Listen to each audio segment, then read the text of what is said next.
안녕하십니까? 2022년 7월 12일 화요일 인도네시아 헤드라인 시작합니다. 첫 번째 소식입니다.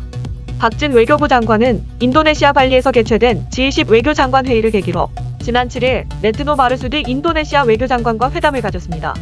양 장관은 양국이 특별 전략적 동반자 관계로서 그간 다방면에서 협력을 증진시켜왔음을 평가하고 지정학적 경쟁 심화, 공급망 교란 등 도전 과제가 산적한 상황에서 양국이 협력을 보다 강화해 나가자고 하였습니다.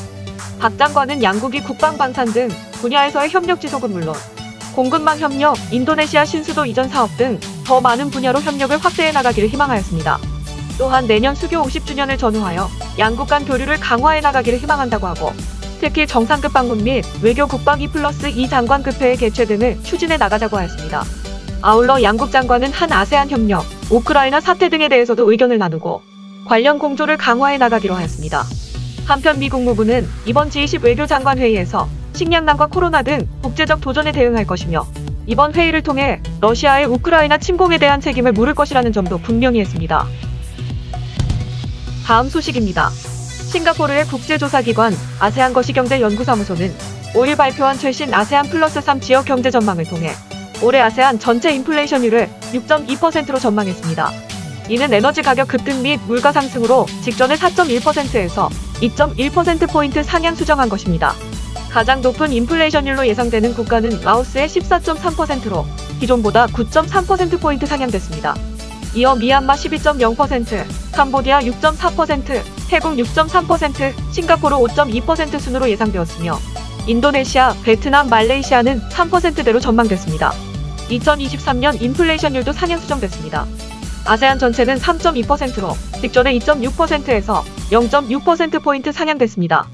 국가별로는 라오스가 가장 높은 4.6%, 캄보디아, 필리핀, 싱가포르가 그 뒤를 이었습니다. 거시경제연구사무소는 에너지 가격 급등 및 물가 상승, 소비 욕구 확대로 인플레이션이 진행되고 있다며 싱가포르와 같이 경기가 회복 기조에 있는 국가는 경제 전체 및 노동력 수급 차이 확대 등으로 물가 상승이 더욱 가속화할 것이라고 지적했습니다. 다만 2023년에는 전체적으로 증가세가 둔화될 것으로 전망했습니다. 한편 올해 아세안 전체의 국내 통생산 성장률은 전년 대비 5.1%로 기존과 큰 차이 없이 전망되었으며 역내 최대 경제 규모인 인도네시아는 5.1%, 말레이시아는 6.0%, 싱가포르는 3.9% 등으로 예상되었습니다. 거시경제연구사무소는 아세안의 경제는 지난해 코로나 사태로 침체됐으나 올해는 강한 성장을 보이고 있다고 설명했습니다. 다만 러시아 우크라이나 사태 장기화로 직전에 비해 각국의 경제 리스크가 증대되고 있으며 상품 가격 상승, 공급망 혼란이 계속되는 점을 우려사항으로 제시했습니다. 다음 소식입니다. 안타라 통신 등 현지 매체에 따르면 중국이 1대1로 사업을 위해 만든 국영펀드인 실크로드 펀드는 인도네시아 국부펀드에 최대 200억 위안을 투자하기로 합의했습니다.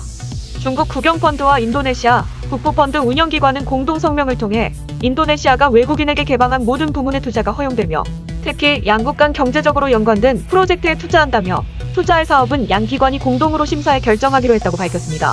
참고로 INA는 인도네시아에 낙후한 인프라를 확충하기 위해 지난해 2월 출범했으며 다른 국부펀드가 자원개발로 얻은 초과 수익이나 외환 보유액을 운용하는 것과 달리 주로 해외 투자금을 유치해 국부펀드를 운용합니다. 중국은 지난 2015년에도 1대1로 사업의 일환으로 자카르타에서 반둥까지 142km 구간을 연결하는 고속철도 사업을 따낸 바 있습니다. 두 나라는 철도 사업을 위해 인도네시아 중국 합자회사를 만든 뒤 대부분 공사 자금은 중국개발은행 대출 등으로 충당하기로 했습니다. 당초 해당 사업은 지난 2019년 완공을 목표로 시작됐지만 인도네시아의 복잡한 토지 수용 절차와 코로나 사태까지 겹치면서 지금까지도 지연되고 있습니다. 이 때문에 86조 5천억 루피아로 예상됐던 사업 비용은 현재 114조 2,400억 루피아로 늘어나 채무 함정 논란이 야기되었습니다. 하지만 인도네시아 정책연구센터의 연구원은 실크로드 펀드에 해당 투자는 중국의 다른 1대1로 사업처럼 자금을 빌려주는 방식이 아니라 투자 형식이어서 최근에 논란이 되는 채무 함정에 빠지지는 않을 것으로 보인다고 설명했습니다. 그러나 최근 주요 7개국이 1대1로 사업에 대항해 6천억 달러 규모의 개발도상국 인프라 투자 펀드를 만들기로 했는데 이번 투자와 겹칠 수 있다며 지정학적 국제정치가 개입되면 투자에 어려움을 겪을 수 있다고 밝혔습니다. 다음 소식입니다.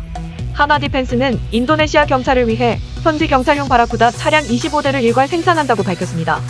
해당 납품은 하나와 인도네시아 경찰이 경쟁 국제 입찰을 거쳐 지난달 15일 납품 계약을 체결한 데 따른 것입니다. 이번 계약은 2024년까지 다목적 차량의 제조와 납품을 하는 것이며 지난 2004년 인도네시아의 20대 납품 계약 이후 두 번째입니다. 김대영 하나디펜스 해외영업센터장은 세계에서 장갑 전투 차량의 선도적인 개발자로서 하나디펜스는 이번 계약에 따라 인도네시아 최종 사용자의 니즈를 충족시키기 위해 최선을 다하고 있다고 말했습니다. 이어 아시아 고객들에게 최고 수준의 차륜전차 솔루션을 지속적으로 제공할 것이라고 강조했습니다. 바라쿠다 장갑차는 정찰, 치안 등 다양한 역할과 임무를 수행하는 전술 장갑차이며 한국 해외 파병군과 인도네시아, 베트남 경찰이 운용 중에 있습니다. 해당 차량은 뛰어난 고속 기동성과 방호 능력을 갖추었으며 운전사, 차장 등 총 15명의 승무원이 탑승할 수 있는 넓은 공간과 우수한 승차감을 제공합니다.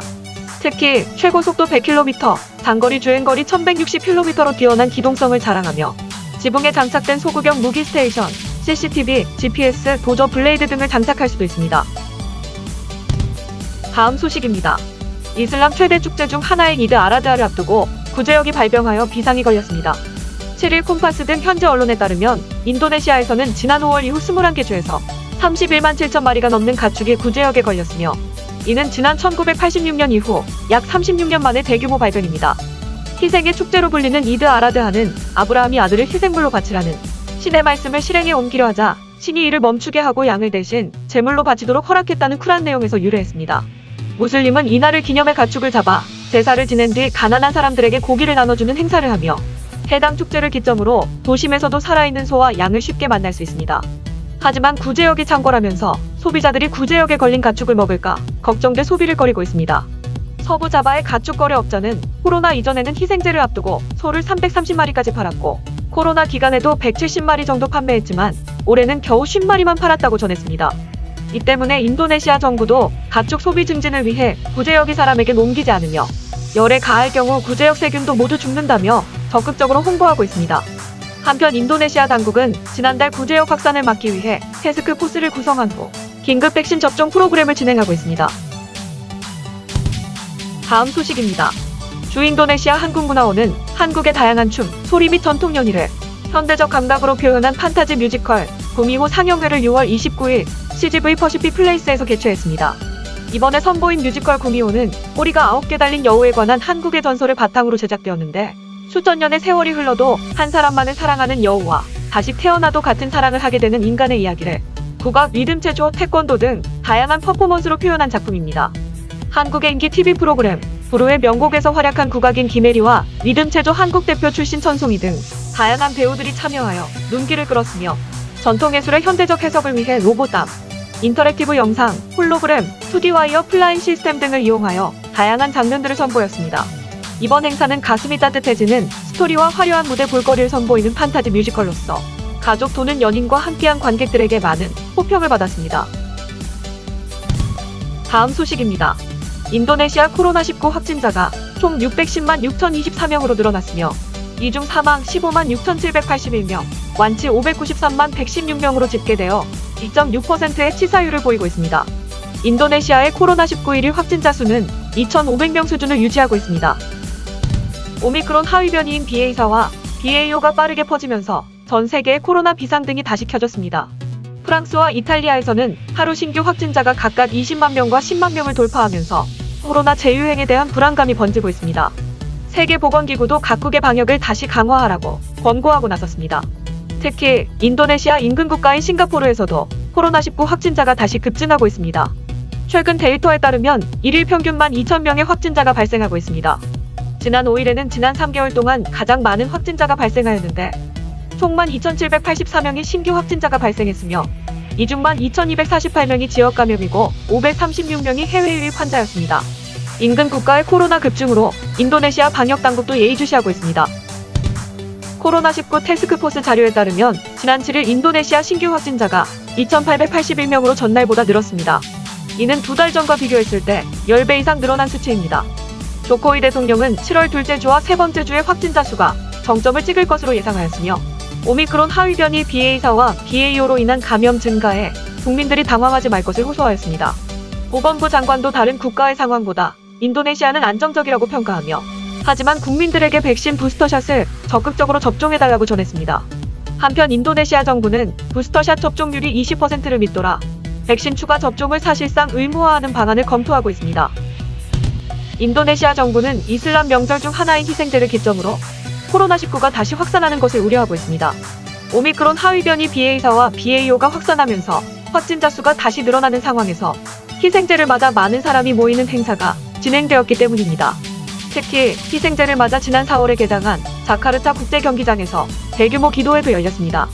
자카르타주 정부는 기도회에 참가하는 사람은 야외에서도 반드시 마스크를 착용해야 하며 부스터샷을 맞을 것을 권고했습니다. 또한 성명을 통해 참가를 원하는 사람은 개인 예배 장비를 가져오고 기도와 설교 시간에 대화하지 않으며 행사 후에는 곧장 귀가하라며 보건규칙을 지켜달라고 당부했습니다. 시청해주셔서 감사합니다. 다음 시간에 뵙겠습니다.